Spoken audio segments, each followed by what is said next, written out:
Sahabat, senang datang berjumpa dengan Anda dalam acara Terima Kasih Indonesia. Saya Pendeta Arnes Larosa. Ini sebuah program yang membicarakan pokok-pokok penting iman Kristiani atau perkembangan pemikiran di dunia teologi yang relevan bagi kehidupan gereja atau kehidupan umat, dan juga membahas isu-isu yang sedang berlangsung di tengah masyarakat dalam perspektif iman Kristen untuk menolong kita dapat hadir dengan semakin tepat, semakin baik di tengah-tengah dunia untuk dapat menjalankan kehidupan kita sebagai orang percaya dengan semakin bertanggung jawab. Nah, dalam percakapan kita kali ini kita akan berbicara tentang wahyu penglihatan.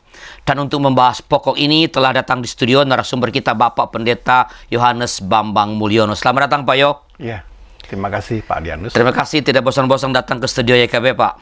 Ya.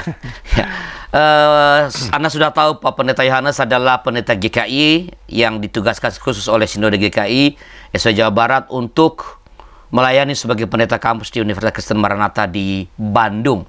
Seorang penulis yang produktif, seorang yang aktif di dunia di media sosial. Nah, Pak Yo, kita bicara mengenai wahyu penglihatan. Saya mulai dengan pertanyaan yang mendasar aja, Pak. Apa sih yang dimaksudkan dengan wahyu penglihatan itu? Jadi wahyu penglihatan merupakan satu pengalaman spiritual di mana seseorang mendapatkan suatu wahyu yang dilihatnya, bahkan dialaminya, sehingga mereka dari wahyu itu lalu menyampaikan firman Tuhan, menyampaikan nubuat kepada umatnya, kepada jemaatnya, bahwa inilah firman Tuhan yang harus mereka lakukan. Ia melihat Tuhan berbicara, atau ia melihat gambaran tertentu, dan dari gambar itu ia mengatakan inilah firman Tuhan, atau bagaimana Pak? Itu memang nanti akan bisa diteliti apakah itu ilusi ataukah itu delusi, Pak.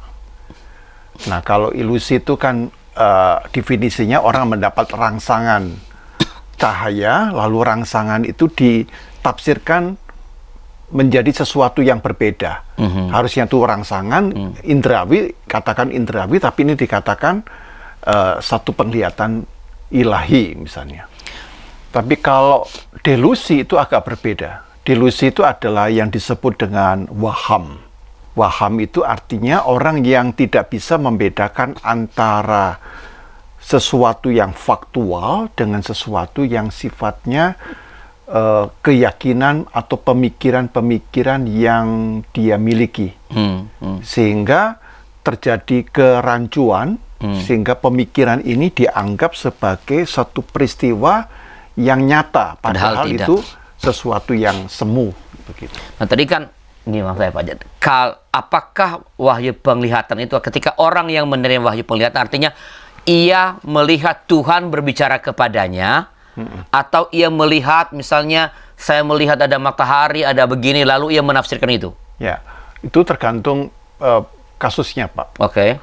Jadi kalau yang dialami oleh pendiri gereja Advent, dalam hal ini misalnya Ellen White, dia memperoleh wahyu, jadi tidak melihat Tuhan tapi memperoleh wahyu.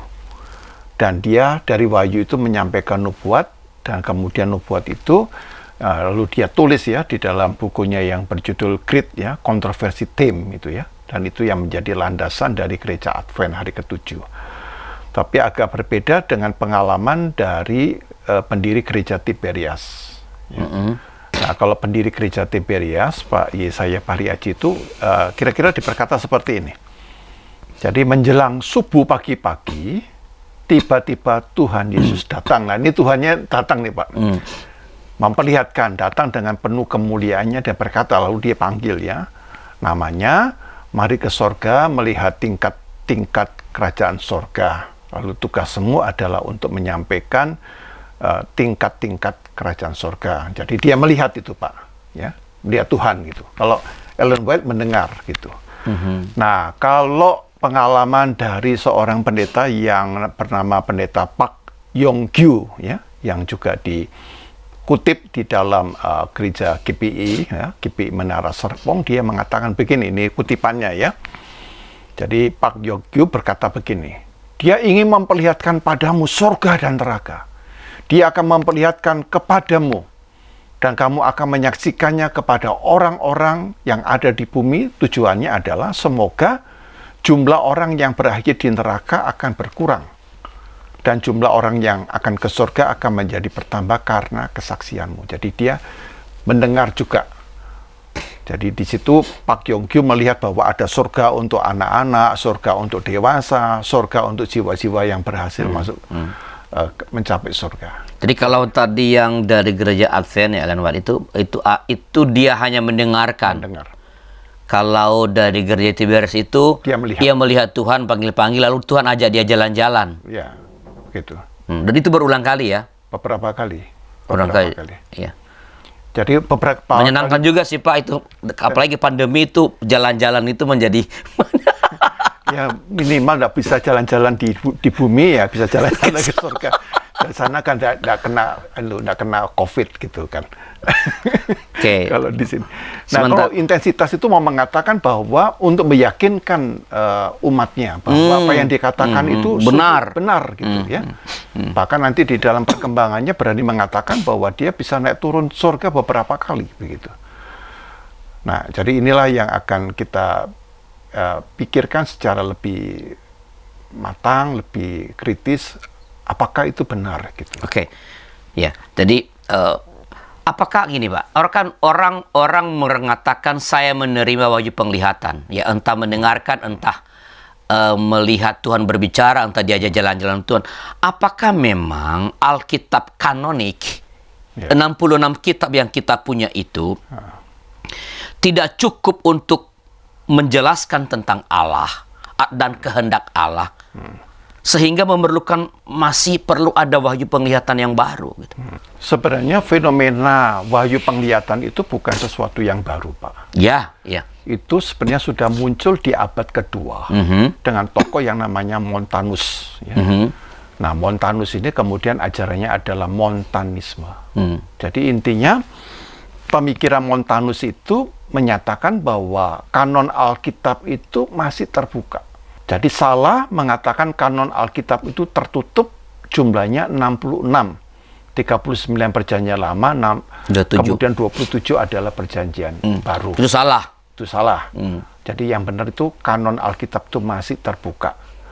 Nah, kenapa masih terbuka? Oleh karena Roh Kudus itu terus berkarya di dalam kehidupan. Masuk di akal sih mestinya, Pak. Ya, bagi sementara ya masuk akal gitu.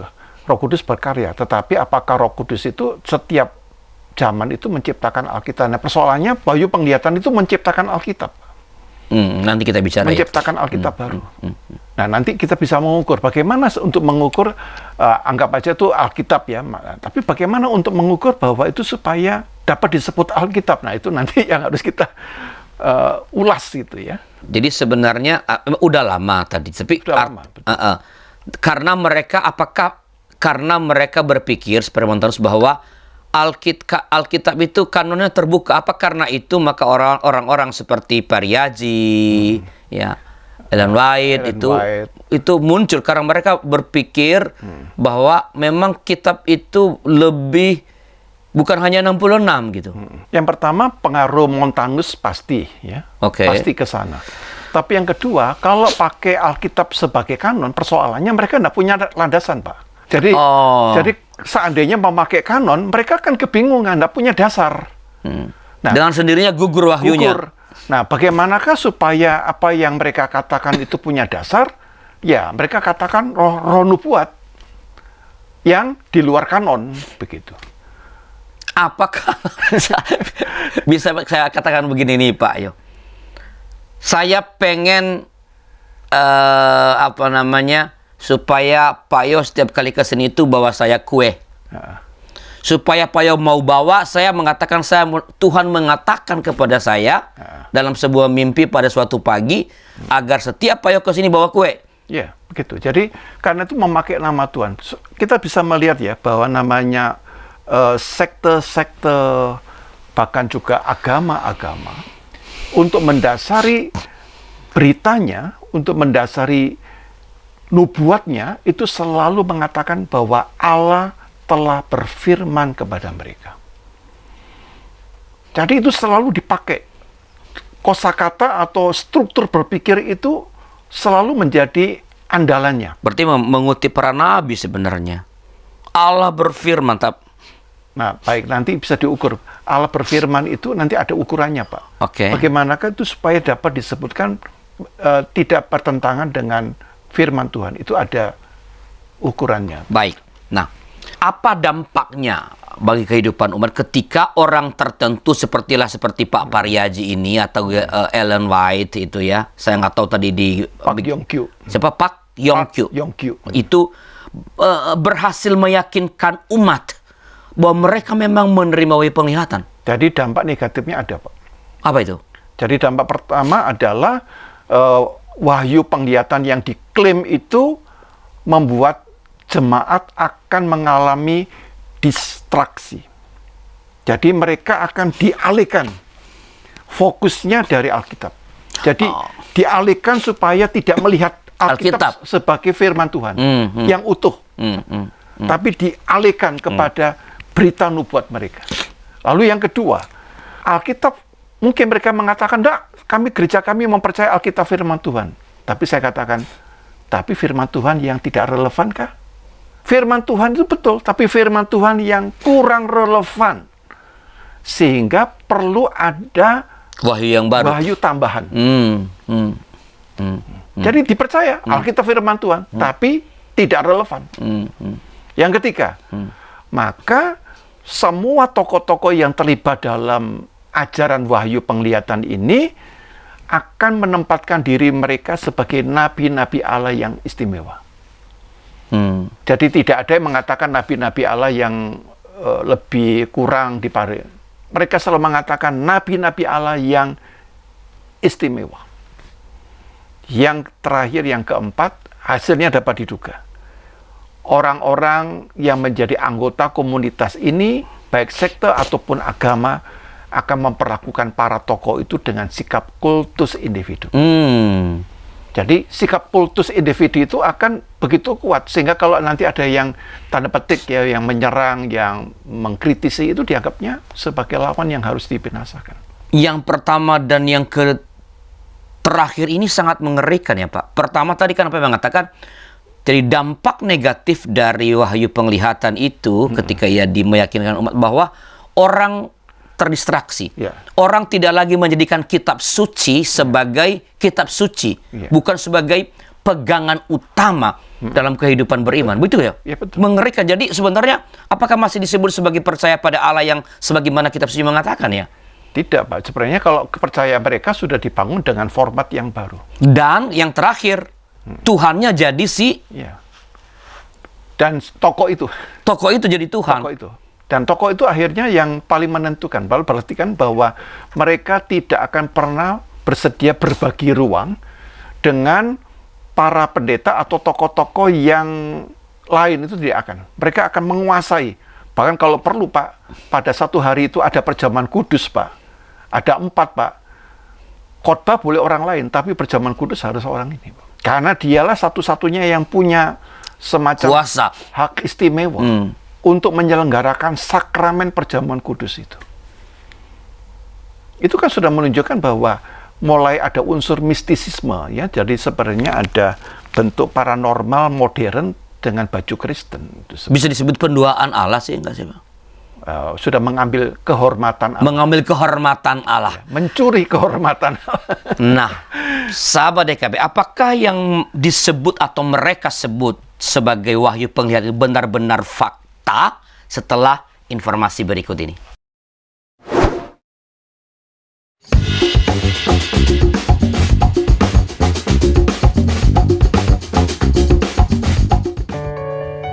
Sahabat, YKB GKI TV menayangkan program baru yaitu Balada, bedah lagu dan aransemen di channel Bedah Lagu.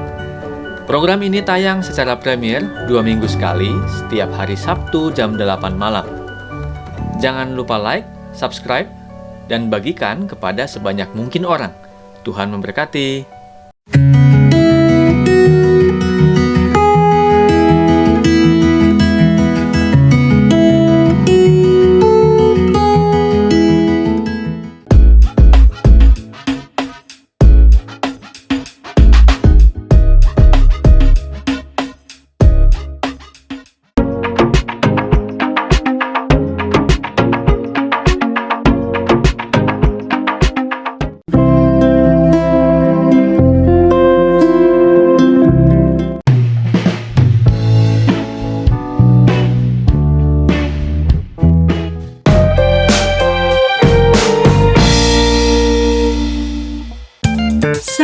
Mari dukung pelayanan dan pekabaran Injil melalui YKB dengan membagikan link acara ini kepada sebanyak mungkin orang.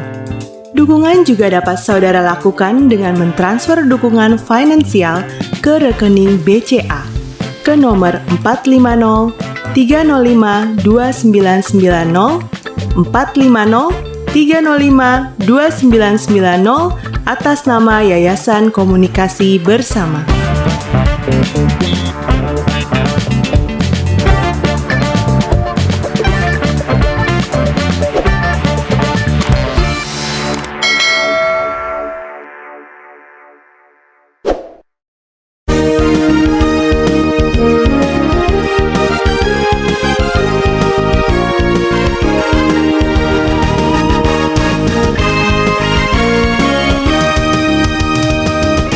Sahabat DKB, senang masih bersama dengan kami dalam acara Gema Kasih Indonesia. Kita sedang berbicara tentang wahyu penglihatan bersama narasumber kita Bapak Pendeta Yohanes Bambang Mulyono, saya Pendeta Arnes Suroso, pembantu percakapan kita. Pak Yo, saya mau mengulangi Pak pertanyaan saya di ujung segmen yang pertama tadi Pak.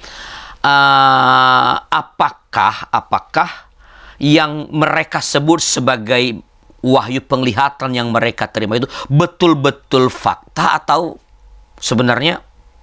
Kalau saya mencoba mencermati, membaca, dan memahami cara berpikir, pola berpikir mereka, saya menangkap bahwa itu bukan fakta, Pak. Tapi tadi saya katakan antara ilusi atau delusi. Ya. Jadi ilusi mungkin mereka sepertinya melihat karena seperti ada rangsangan. Lalu mereka melihat, wah ini Kristus. Begitu. Lalu bersuara apa? Itu masuk dengan kelompok delusi. Jadi ilusi yang nyampur ke delusi. Jadi mendengar suara dari luar, tapi sebenarnya itu adalah suara dari diri mereka sendiri. Lalu mereka memang ada unsur bersengaja atau mungkin tidak sengaja menyatakan bahwa ini adalah wahyu Allah. Dan itu disampaikan dengan meyakinkan dan karismatis gitu. Jadi ada sosok karismatiknya begitu untuk meyakinkan gitu. Jadi kekuatan dari kelompok-kelompok seperti ini biasanya pemimpinnya itu sangat karismatis, Pak. Memang dia punya kemampuan untuk mempengaruhi, untuk meyakinkan orang itu ya. Nah, kalau Allah berwahyu kepada para nabi pada zaman dulu kan wujudnya adalah kita sekarang punya kitab suci. Iya. Kalau gitu, kalau wujud konkret dari penglihatan wahyu penglihatan yang diterima oleh orang-orang seperti yang tadi Pak Yo sebutkan itu apa, Pak? Apakah mereka juga wahyu mereka dijadikan kitab suci atau bagaimana? Ada, sebagian yang dijadikan kitab suci ada. Jadi misalnya adalah kitab Mormon, ya. Kitab Mormon itu diperoleh oleh Joseph Smith, ya, di mana Joseph Smith itu menerima wahyu melalui malaikat Moroni. Dari kata Mormon itu dari kata Moroni. Jadi dia kemudian wahyu itu diterjemahkan ke dalam bahasa Inggris, saya ingat pada tanggal 22 September 1830, ya, 1830, abad 19, ya. Nah, karena itu bukan hanya kitab suci, Mormon juga membuat semacam pengakuan iman. Nah, di dalam salah satu pengakuan iman menyatakan seperti ini. Kami percaya Alkitab adalah firman Allah sejauh diterjemahkan secara benar. Kami juga percaya kitab Mormon adalah firman Allah. Jadi lebih rendah Alkitab? Nggak tahu, pokoknya kan Mormon, Alkitab kan sejauh. Ya, diterjemahkan dengan benar. Sedangkan kalau Mormon sudah pasti firman Allah. Sudah pasti benar. Firman Allah, ya. Jadi contohnya di wahyunya ini dijadikan buku, Pak. Nah, juga pernah dalam beberapa waktu yang lalu, dalam juga Gema Kasih, tentang sekte, ya. Sekte yang dikatakan oleh Yang Xiaoping. Ya. Oh ya, ingat ya. Allah yang Maha Kudus ya. Allah yang Maha Kuasa. Maha Kuasa. Allah yang Maha Kuasa ya. Atau Eastern Lightning itu juga menuliskan dalam kitab suci mereka gitu. Ya, di dalam pernyataan-pernyataan mereka ini adalah wahyu dari Tuhan. Bahkan yang Syafi menyatakan bahwa dia adalah inkarnasi dari Kristus, hanya Kristus perempuan itu aja. Nah, sebenarnya dalam sejarah juga kita melihat munculnya Injil-Injil Gnostik. Nah, dalam Injil-Injil Gnostik yang misalnya adalah Injil Yudas, Injil Thomas, Injil Filipus, ya, atau juga Injil Maria Magdalena, itu juga dipercaya sebagai firman Tuhan yang asli. Jadi mereka mengklaim bahwa ada Alkitab yang di luar kanon yang berotoritas, contohnya adalah Injil-Injil ini, Injil-Injil Gnostik.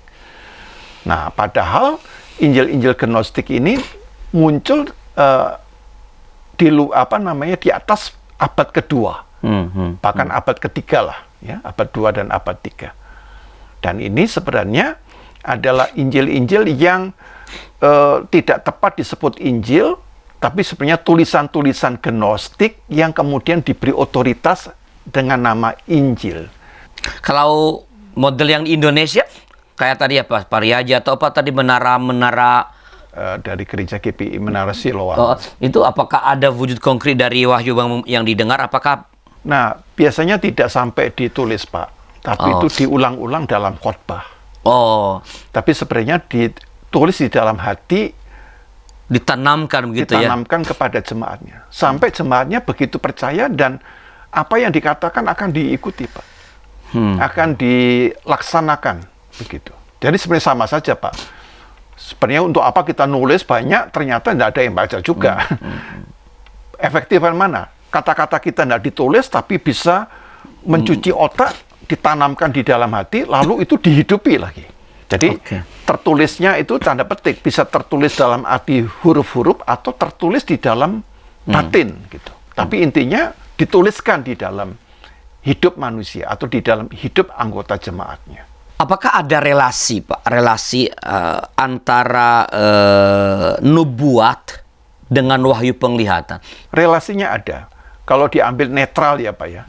Nubuat itu kan firman Tuhan yang diwahyukan bagi umat dengan jangkauan ke depan. Jadi berita nubuat itu diberikan kepada umat masa kini, tapi dia mempunyai jangkauan ke depan. Jadi dia punya jangkauan eskatologis. Nah, tadi antara nubuat dan wahyu penglihatan. Wahyu, wahyu ini adalah satu peristiwanya. Ya, jadi semacam prosesnya ya, orang mendapatkan bukan ilham ya, jadi ilham agak beda ya. Jadi ini adalah wahyu. Jadi kalau diambil wahyu itu lebih tepat kata bahasa Inggris adalah revelation. To reveal, menyatakan, menyingkapkan. Ya, atau di dalam bahasa Yunani apokaluptin. Apokaluptin itu membuka. Ya, atau menyingkapkan. Jadi wahyu itu adalah menyingkapkan rahasia ilahi sehingga manusia itu dapat mengetahui apa yang tersembunyi menjadi sesuatu yang dia ketahui pada masa kini. Ada kaitan yang erat antara nubuat dan wahyu penglihatan. Dalam arti yang netral ya, Pak, belum terkena di dalam konteks ini. Tadi kan saya sempat bertanya soal ini, Pak, apakah yang mereka sebut sebagai wahyu itu benar-benar fakta atau tidak? Kan Pak Yo mengatakan ya kadang-kadang itu bisa delusi ya, atau ilusi juga. Ya. Bagaimana kita bisa membedakan, Pak, antara wahyu penglihatan yang benar? Kan bisa saja Allah dong berkata-kata, ya, atau memperlihatkan diri bisa saja kan? Allah tak terbatas. Betul. Bagaimana membedakan antara yang benar-benar dari Allah itu dengan yang karangan-karangan tadi ini, Pak? Jadi pertama-tama kita harus menerima, mengakui dulu kata penglihatan itu dipakai oleh Alkitab. Bahkan kalau mau jujur, kata penglihatan dalam bahasa Ibrani kata chason ya. Chason itu T-H-A-Z-O-N, chason itu dipakai 35 kali. Nah, kita ambil contoh adalah kata penglihatan 2 Tawari pasal 32 ayat 32 ya, gampang dihafal ya. 2 Tawari 32 ayat 32. Selebihnya dari riwayat Hizkia dan perbuatan-perbuatannya yang setia, sesungguhnya semuanya itu tertulis dalam penglihatan Nabi Yesaya bin Amos dalam kitab Raja-Raja Yehuda dan Israel. Nah, kata cason itu dari kata casa, dan penglihatan itu diberikan dalam kondisi ekstase. Jadi para nabi ini mengalami ekstase, ya, ecstatic state, ya. Jadi pengalaman rohani yang penuh kegembiraan, dan mereka mengalami kesadaran di luar tubuh. Jadi ada kesadaran di luar tubuh di mana mereka alami itu. Yang kedua, memang di dalam cason atau casa itu manusia atau si nabi ini melakukan komunikasi dengan yang ilahi, dan itu yang disebut mereka menerima berita nubuat. Lalu tujuannya apa? Supaya di sana ada penyingkapan. Tadi saya katakan apokaliptin, membuka firman dan kehendak Allah bagi umatnya.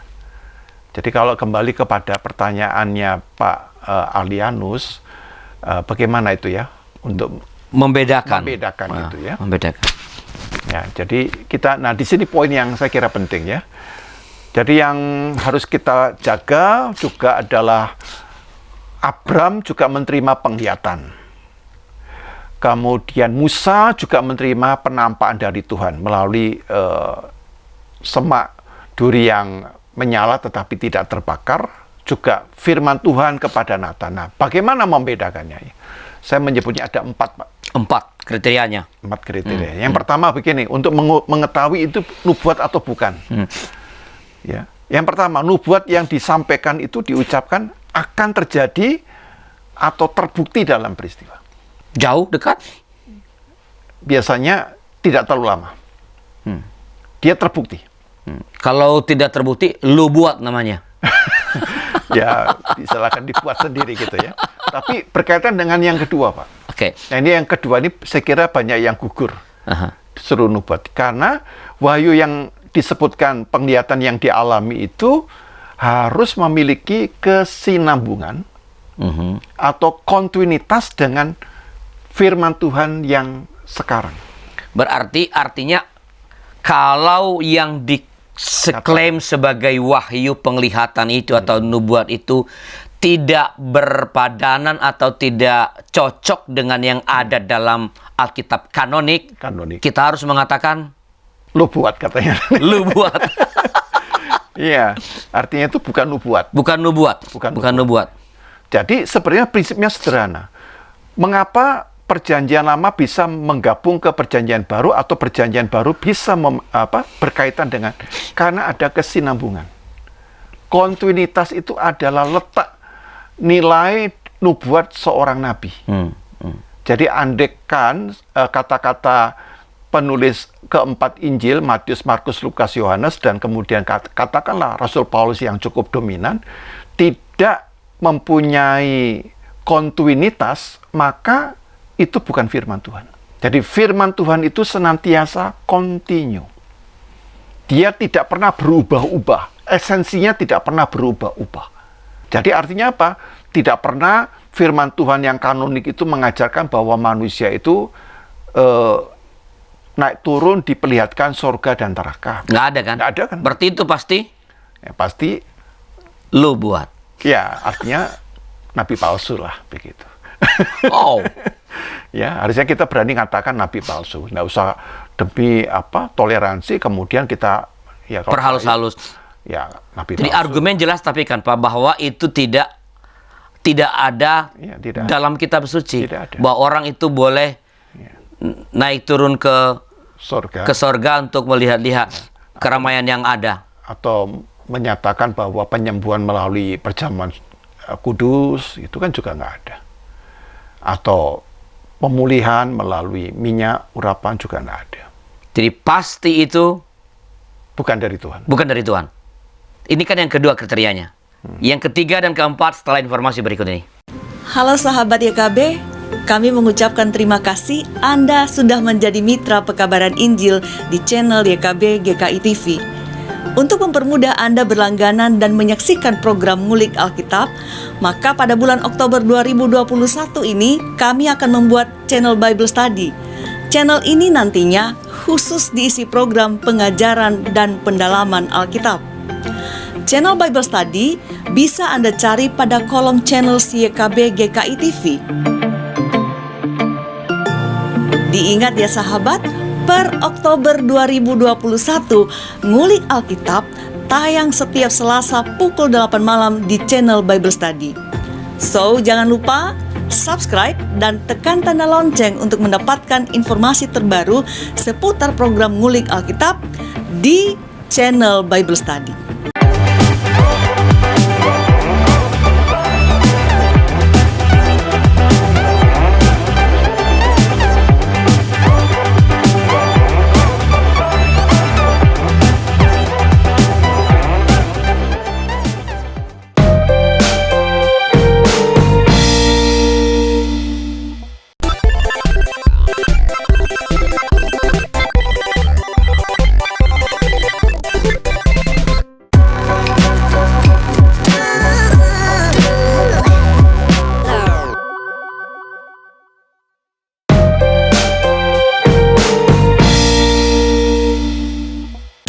Sahabat, mari dukung pelayanan dan pekabaran Injil melalui YKB dengan membagikan link acara ini kepada sebanyak mungkin orang.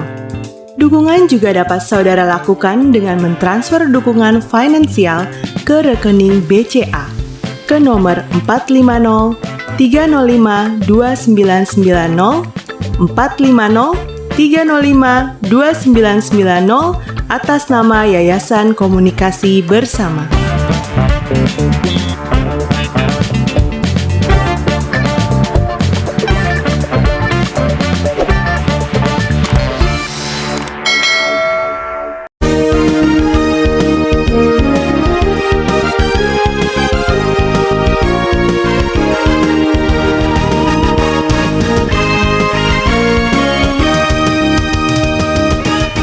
Terima kasih masih bersama kami dalam Acara Gema Kasih Indonesia. Saya Pendeta Rusla Rosa, pemandu percakapan kita. Kita sedang berbicara tentang wahyu penglihatan.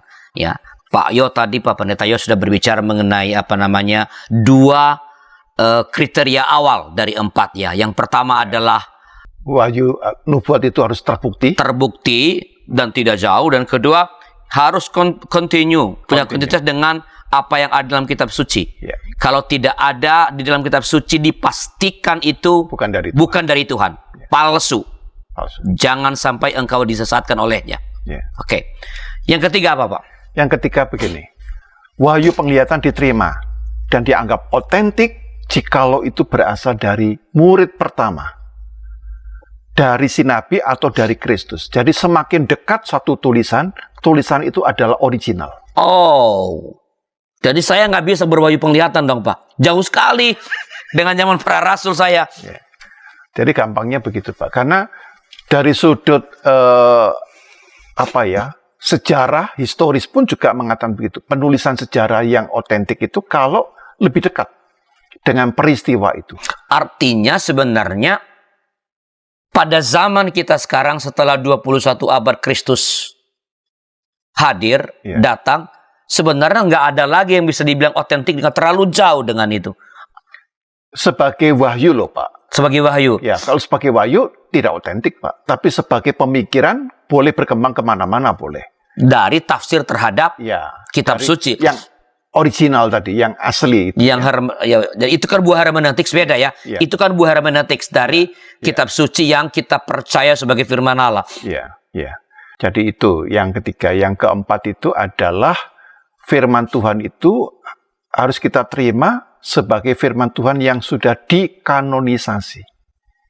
Dan karena itu kanon kita ini kanon tertutup. Tertutup itu bukan berarti terus kemudian menghambat orang berpikir. Tapi kanon itu membuat kita mempunyai satu koridor yang jelas. Tapi kalau koridornya itu dibuka, namanya kanon yang terbuka, maka ya bisa kemana-mana, Pak. Dan memang akhirnya sejarah mengatakan lahirlah sekte demi sekte. Bidat demi bidat, dan itu hasilnya adalah membingungkan umat. Nah, karena itu di dalam misalnya rumusan 2 Timotius ya, di dalam 2 Timotius 3 ayat 16, itu kan menyatakan bahwa segala tulisan yang diilhamkan Allah. Tulisan yang diilhamkan Allah. Nah, tulisan apa? Perjanjian Lama. Tulisan yang diilhamkan Allah dalam bahasa Ibrani, pasa grave theopneustos. Ya. Jadi menunjukkan bahwa tulisan ini adalah yang diwahyukan oleh Allah. Jadi kata Theopneustos itu tidak, bahkan ini kan perjanjian baru sedang ditulis. Tapi karena dia itu belum menjadi sebuah proses Kanon. sejarah yang menjadi kanon, dia tidak disebutkan loh. Tidak dirujuk. Tidak dirujuk. Jadi contohnya seperti itu. Berarti apa? Ada unsur kehati-hatian bahwa firman Tuhan itu harus diuji di mana? Di dalam sejarah. Jadi bagaimana menguji firman? Di dalam sejarah. Nah, sejarah yang diberikan oleh firman Tuhan apa? Sejarah yang mengalami perubahan. Sejarah yang mengalami transformasi. Nah, pertanyaan saya, apakah sekte-sekte itu menyebabkan transformasi? Bukan transformasi itu pengumpulan umat loh ya. Kalau pengumpulan umat mereka mungkin jago ya, Pak. Karena ini tokoh-tokohnya adalah karismatik, seorang yang berwibawa. Tetapi apakah punya pengaruh secara sosial dalam peradaban nanti dulu. Jadi kita harus melihat di sana. Apakah itu yang dimaksudkan, Iya, Pak? iya. Jadi tadi kan membedakan antara wahyu penglihatan dengan apa namanya? Apa ya? Nubuat tadi. Karangan, Pak. Oh, karangan Iya, yang- iya. yang Jadi asli. apakah Kristus bagaimana membedakan yang disebut sebagai betul-betul wahyu penglihatan dan ini adalah hanya rekaan manusia. Rekaan. Ya, tadi ada 4 prinsip itu kan? Ya. Ya. Yang pertama itu terbukti. Terbukti Yang kedua, sinambung, dengan Alkitab. kontinuitas. Ya. Yang ketiga adalah bagian yang berkaitan dengan murid pertama. Dekat. Sumber Ya, pertama. ya, jadi artinya dekat dengan Yesus dan para murid yang pertama. Oke. Dan yang terakhir Keempat adalah itu adalah dikanonisasi dalam kanon yang kita miliki, yaitu kanon yang tertutup 66 kita. iya, bahkan apa yang kita sebut sebagai perjanjian baru saja tidak dirujuk dalam ketika 2 Timotius 3 iya, ayat tidak dirujuk karena itu masih di dalam proses. dalam proses. Sangat menarik ya. Jadi ada 4 itu ya para sahabat YKB. Kalau begitu Pak, bagaimana semestinya kita kan udah kasih panduan di 4 tadi, bagaimana membedakannya. Sekarang adalah bagaimana semestinya kita menyikapi fenomena klaim menerima wahyu penglihatan ini Pak sebagai umat Kristiani. Sebenarnya ya, kalau kita mau menjadi orang Kristen yang sehat itu bukan berkanjang kepada wahyu penglihatan. Ya, ada satu ayat yang saya kira penting di dalam merenungkan masalah ini di dalam Kolose 2 ayat 18 dan 19 ya. Mari kita membaca Kolose pasal 2 ayat 18 dan 19. Janganlah kamu biarkan kemenanganmu digagalkan oleh orang yang pura-pura merendahkan diri dan beribadah kepada malaikat, serta berkanjang pada penglihatan-penglihatan, dan tanpa alasan membesar-besarkan diri oleh pikirannya yang duniawi, sedang ia tidak berpegang kepada kepala, dari mana seluruh tubuh yang ditunjang dan diikat menjadi satu oleh urat-urat dan sendi-sendi, menerima pertumbuhan ilahinya.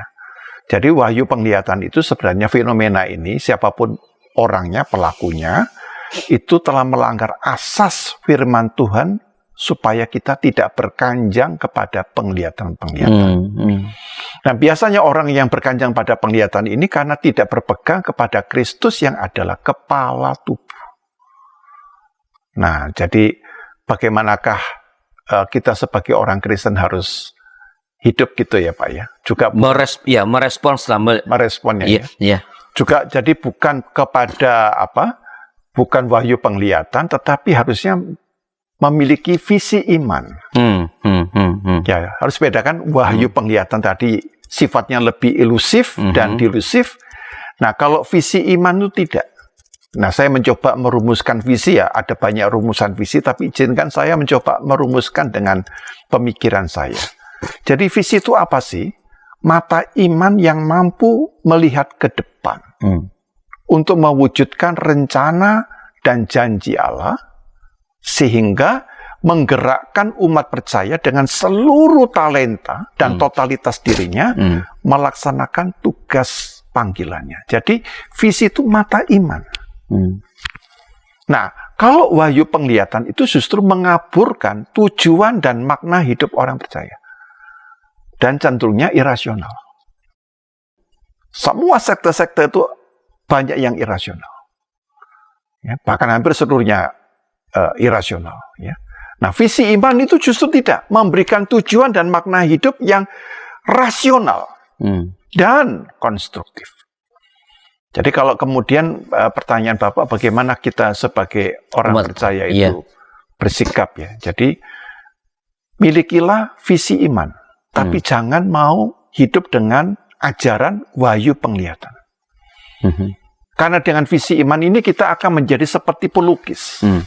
Ya, pelukis itu pasti membutuhkan apa itu? Perangkat-perangkat lah. Kanvas, ada cat. Tapi sebenarnya itu perangkat. Tapi modalnya pelukis itu adalah imajinasi. Dengan imajinasi yang jelas dan kuat, lalu dia melatih kemampuannya melukis itu. Maka kanvas dan cat itu baru berfungsi. Nah, kalau kita memiliki wahyu penglihatan, maka kita tidak memiliki itu. Jadi kita mempunyai gambaran-gambaran atau mungkin disebut lukisan yang sangat abstrak, tidak jelas ya. Yang tidak jelas, tidak tahu ini alirannya apa begitu. Sampai melupakan bahwa kita itu sudah punya kanon yang tertutup dan itu cukup. Jadi Alkitab itu is enough, cukup. Nah, bagaimanakah sikap yang harus dimiliki orang percaya? Ini dia. Yang saya boleh menyebut 6 sikap iman yang positif dalam merespons fenomena ini, oke? Yang pertama adalah bersikaplah rasional dan kritis. Ya. Itu poin 1. Jadilah orang Kristen yang rasional dan kritis. Yang kedua, dengan rasional yang kritis itu kita bisa menerima dan menghayati Alkitab sebagai firman Tuhan yang berotoritas penuh untuk menyampaikan kehendak dan rencana Allah. Jadi itu sudah cukup. Yang ketiga, menolak seluruh bentuk kultus individu. Kepada siapapun. Ketika gereja itu pendeta atau siapapun yang menyuruh Anda untuk memberikan hormat yang berlebihan atau yang tidak sepantasnya, itu sudah merupakan kultus individu. Tolaklah seluruh pola kultus individu. Yang keempat, kita sebagai orang Kristen jangan terlalu bingung. Karena kita harus menolak seluruh tulisan Injil-Injil Gnostik. Jadi di luar kanon. Di luar kanon. Kita tolak. Kita tolak karena itu hanya akan membingungkan. Kecuali begini, boleh dibaca dalam rangka studi. Ya, oke. Gitu. Ya. Jadi jangan dikatakan kita tidak boleh studi. Boleh. Saudara studi Injil Thomas, boleh. Injil Filipus, boleh. Injil Yudas, boleh. Injil Maria Magdalena, silakan sebagai studi. Tapi kita jangan menerima, ini firman Tuhan. Bedakan ya antara beriman dengan studi ya. Lalu yang kelima adalah menolak klaim nubuatan-nubuatan yang bertentangan dengan Alkitab dan ajaran iman dari para bapak gereja. Jadi di samping Alkitab itu juga ada ajaran dari bapak gereja. Jadi kalau ini bertentangan, tolak. Karena ini pasti ada sesuatu yang salah. Dan yang keenam adalah mari kita menghidupi visi iman yang transformatif. Iman itu yang penting bukan hal-hal yang aneh, yang supranatural, tetapi iman itu membawa daya pembaru, Pak.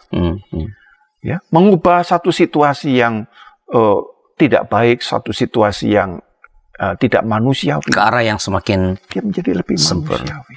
Membawa kesejahteraan yang utuh begitu. Nah, jadi Pak Yo udah menyampaikan kepada kita sahabat ada 4 kriteria membedakan tadi.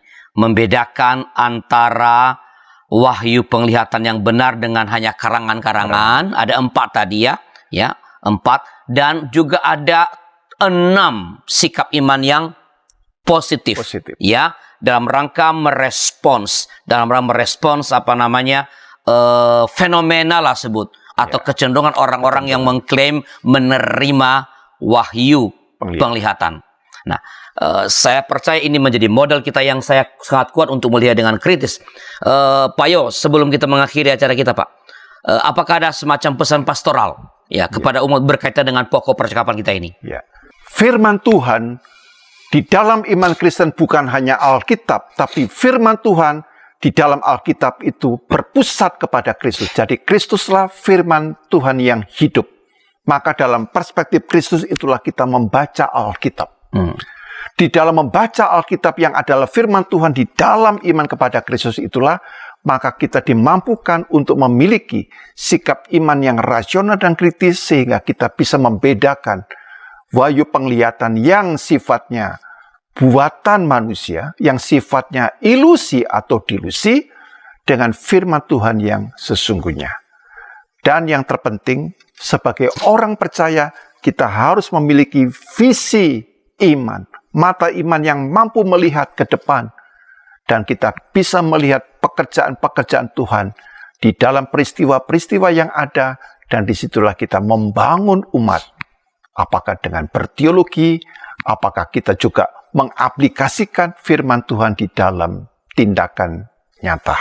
Baik, Pak Yo, terima kasih. Ya, ini sangat jelas bagi para sahabat YKB, GKI TV, ya, bahwa sekali lagi ingat tadi ada 4 kriteria membedakan yang wahyu, penglihatan yang benar dengan yang tidak, dan ada 6 sikap iman yang positif untuk merespons siapapun yang mengklaim menerima wahyu penglihatan. Dan sahabat, kita akhiri percakapan kita kali ini. Bila ada masukan-masukan, silakan kirim ke kami melalui nomor 0812-8188-9191. Jangan lupa, kita bertemu dalam episode akan datang dengan tentu saja topik yang semakin menarik dan membuka cakrawala berpikir dan menumbuhkan iman percaya kepada Tuhan kita, Yesus Kristus. Sampai jumpa.